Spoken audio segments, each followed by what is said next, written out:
Hello viewers, আসসালামু আলাইকুম। How to cook first চ্যানেলে সবাইকে ওয়েলকাম জানাচ্ছি। আজকে আমি তৈরি করব চিকেন ভেজিটেবল রোল। স্ন্যাক্স হিসেবে এটি তো খুবই জনপ্রিয় ও মুখরোচক একটি খাবার। তাহলে চলুন দেখে নেই এই রেসিপিটি করতে আমার কী কী লাগছে। পুর তৈরি করার জন্য এখানে নিয়েছি কুচি করে কাটা বাঁধাকপি 1 কাপ, গ্রেট করা সিদ্ধ পেঁপে নিয়েছি 1 কাপ, গ্রেট করা গাজর সিদ্ধ আছে 1/2 কাপ, মুরগির মাংসের কিমা নিয়েছি 1 কাপ, এখানে আছে 1 চা চামচ আদা বাটা, 1/2 চা চামচ রসুন বাটা, আর লাগবে স্বাদ মতো লবণ, 1 টেবিল চামচ কাঁচামরিচ কুচি, 1 কাপ পেঁয়াজ কুচি, এখানে আছে 1 চা চামচ কারি পাউডার। রোলের রুটি করার জন্য এখানে নিয়েছি 2 কাপ ময়দা, 2টা ডিম। এখন দিয়ে দিচ্ছি গুঁড়া দুধ 2 টেবিল চামচ, চিনি 1 চা চামচ, দিয়ে দিব লবণ স্বাদ মতো। শুকনো ইনগ্রিডিয়েন্টসগুলো ভালো করে মিশিয়ে নিতে হবে। মেশানো হয়ে গেছে, এখন আমি ডিমগুলো দিয়ে দিব। 2 কাপ ময়দার জন্য 2টা ডিম লাগবে। 2টা ডিম আমি ভেঙে দিয়ে দিয়েছি। ভালো করে মাখিয়ে নিতে হবে। অল্প অল্প পানি দিয়ে আমি ব্যাটারটা তৈরি করে নেব। ব্যাটারটা খুব বেশি পাতলা আবার খুব বেশি ঘনও হবে না। এখন দিয়ে দিচ্ছি 4 টেবিল চামচ পরিমাণ তেল। তেলটা দিয়ে খুব ভালো করে মাখিয়ে নিতে হবে। আমি এরকম একটা ছাঁকনি দিয়ে ব্যাটারটা ছেঁকে নেব, তাহলে ব্যাটারটা একদম স্মুথ হবে। এভাবে হাত দিয়ে একটু চেপে চেপে করে নিতে হবে। এভাবে একটা ছাঁকনি দিয়ে করে নিলে ব্যাটারটা একেবারেই স্মুথ হয়, কোনো দলা থাকে না। অনেক সময় ছাঁকনির নিচে লেগে যায়, তখন হাত দিয়ে একটু এভাবে মুছে নিলে সহজেই পড়ে যাবে। এখানে আমার ব্যাটারটা তৈরি হয়ে গেছে, ঠিক এই রকম কনসিস্টেন্সি হবে। এখন আমি একটা ঢাকনা দিয়ে ঢেকে রাখবো 1 ঘন্টা। এখন আমি পুরটা রান্না করে নিব। পুর রান্না করার জন্য একটা প্যানে দিয়ে দিচ্ছি 2 টেবিল চামচ পরিমাণ তেল। তেলটা যখন একটু গরম হয়ে যাবে দিয়ে দিব অল্প কিছু পেঁয়াজ কুচি। পেঁয়াজগুলো হালকা একটু ভেজে নিতে হবে, খুব বেশি ভাজার দরকার নেই।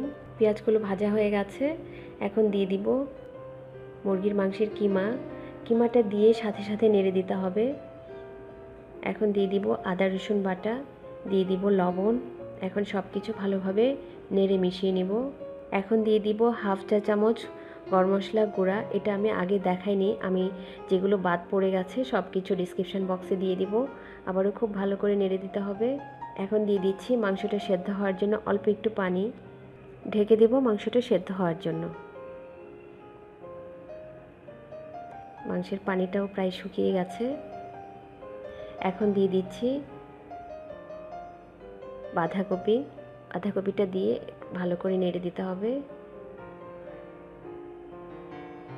পেঁপে আর গাজরটা যেহেতু সেদ্ধ করা, তাই ওইগুলো একটু পরে দিব। আমি বাঁধাকপিটা একটু সেদ্ধ করে নিব কয়েক মিনিট। বাঁধাকপিটা অনেকটাই নরম হয়ে এসছে। এখন দিয়ে দিচ্ছি পেঁপে কুচি, নেড়ে দিচ্ছি। এখন দিয়ে দিচ্ছি গাজর, দিয়ে দিচ্ছি পেঁয়াজ কুচি, সবটুকু পেঁয়াজই দিয়ে দিব, কাঁচামরিচ কুচি। এখন ভালো করে নেড়ে মিশিয়ে দিতে হবে, একটু ভাজা ভাজা করতে হবে। এই সময় চুলার আঁচটা মিডিয়াম থেকে একটু বেশি রাখতে হবে, পানিটা যেন শুকিয়ে যায়। অল্প সময়ের জন্য ঢেকে দিচ্ছি। পানিটা শুকিয়ে গেছে, সব কিছু সিদ্ধ হয়ে গেছে। এখন দিয়ে দিচ্ছি কারি পাউডার। কারি পাউডারটা দিয়ে আবারও ভালো করে নেড়ে দিতে হবে। এখন দিয়ে দিচ্ছি গ্রেট করা চিজ। এখানে আমি মোজারেলা চিজ দিচ্ছি 1/2 কাপ। চিজটা দিয়ে ভালো করে নেড়ে মিশিয়ে নিতে হবে। আমি চুলাটা অফ করে দিয়েছি। এখন দিয়ে দিব 1 চা চামচ গোলমরিচ গুঁড়া। এখানে আমি ফ্রেশ গোলমরিচটা দিচ্ছি, কারণ ফ্রেশ গোলমরিচের ফ্লেভারটা অনেক ভালো আসে। হয়ে গেছে, এখন আমি নামিয়ে ঠান্ডা করে নেব। এখন রোলের রুটিগুলো তৈরি করে নিতে হবে। চুলায় একটা ফ্রাই প্যান বসিয়ে দিয়েছি। একটা টিস্যুর মধ্যে তেল লাগিয়ে এভাবে প্যানটা মুছে নিতে হবে। আর খেয়াল রাখতে হবে প্যানে যেন তেল না থাকে, ঠিক এইভাবে মুছে দিতে হবে। একটা বড় গোল চামচে করে 1 চামচ বেটার দিয়ে প্যানটাকে ধরে এভাবে ঘুরিয়ে রুটিটা বড় করে নিতে হবে।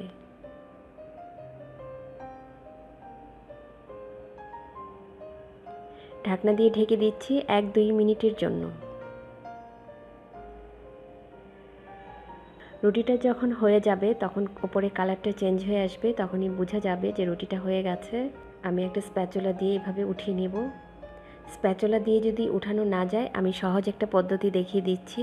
একটা চপিং বোর্ডের ওপর এইভাবে প্যানটা উপর করে দিতে হবে, খুব সহজেই হয়ে যায়। এখন আমি রোল বানিয়ে নেব। আমি প্রয়োজন মতো পুর দিয়ে দিচ্ছি। পুরটা দিয়ে এইভাবে দুই পাশে ভাঁজ করে দিতে হবে। আর অল্প কিছু বেটার নিয়ে এইভাবে সাইডে লাগিয়ে নিতে হবে। এই বেটারটা ঘামের কাজ করবে। এইভাবে পেঁচিয়ে দিতে হবে, একটু টাইট করে পেঁচাতে হবে। হয়ে গেছে, ঠিক এইরকম হবে। আমি তুলে রাখছি একটা প্লেটে।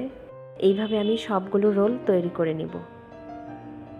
আমার সবগুলো রোল তৈরি হয়ে গেছে। আমি এখানে একটা ডিম নিয়েছি, ডিমটা ভালো করে ফেটিয়ে নিতে হবে।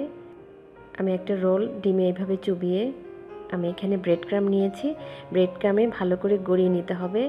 এক শুকনো হাত দিয়ে এই কাজটা করতে হবে, একটু চেপে চেপে ব্রেড ক্রাম্বগুলো লাগিয়ে নিতে হবে।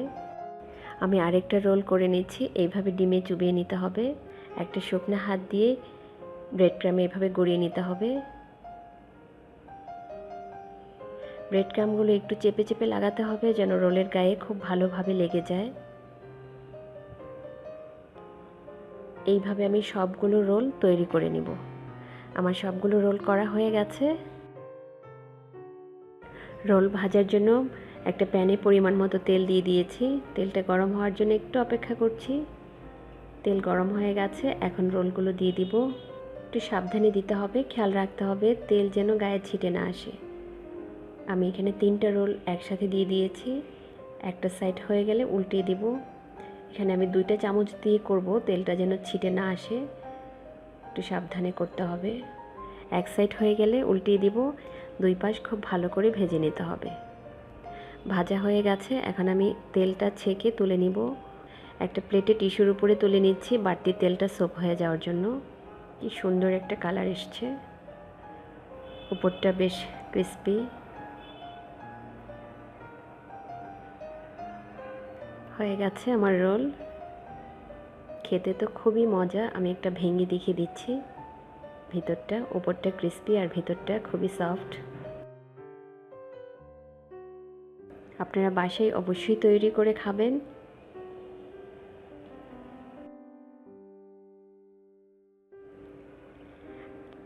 আমার আজকের রেসিপি যদি ভালো লাগে লাইক করুন, কমেন্ট করুন আর আমার চ্যানেলটি সাবস্ক্রাইব করুন।